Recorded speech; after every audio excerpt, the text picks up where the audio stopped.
So what do you think? Obviously, this is your area of expertise. John Kerry says that the U.S. has been the greatest friend to Israel. Benjamin Netanyahu says he's very disappointed in the actions of this administration, particularly in this speech. What did you see today from both men?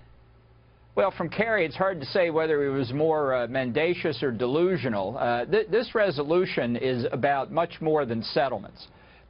It's ostensibly about settlements, but it's really a reversal of 5 decades of bipartisan American foreign policy in 2 respects. Number one, it all but abandons the notion that real peace in the Middle East is only going to come from the parties themselves.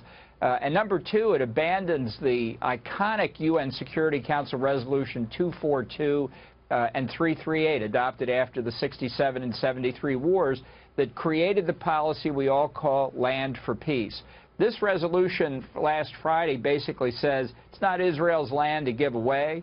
You're stuck at the 67 boundaries, or to really ceasefire lines from 1949, and that's what you're going to have to live with. That rejects the promise of secure and defensible boundaries for Israel, which it secures through negotiation.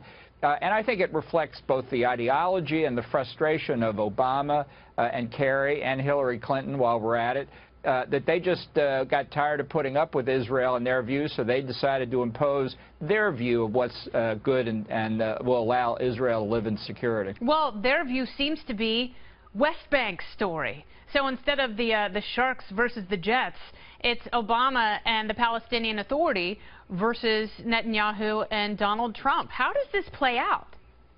Well, this could be, I hope, the last scene in a very bad play called the two-state solution. John Kerry himself said today that the two-state solution's in serious trouble. It's worse than that. It's dead. It's deader than a doornail. It's not going to work. You have proposed a 3-state solution. Describe that. Well, the 3-state solution would take the Gaza Strip and give it to Egypt, would divide the West Bank and give whatever part Israel doesn't want basically to Jordan.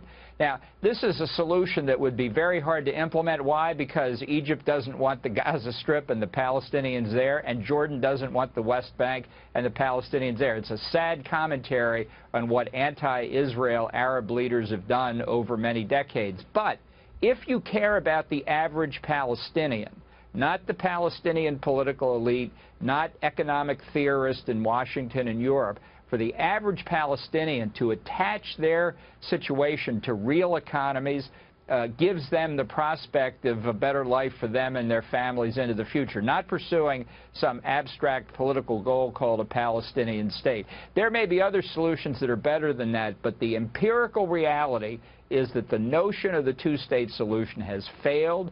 It will produce more terrorism in the region. It will not do anything to better the lives of the average Palestinians. All right, last question. We don't have a lot of time. Is there any hope for peace between Israel and Palestine? Well, not as long as the Palestinians are ruled in the Gaza Strip by the terrorist organization Hamas. I mean, even if you were to accept the two-state solution, the key question is not where you draw the boundary somewhere on the West Bank. The question is, what kind of Palestinian state is it?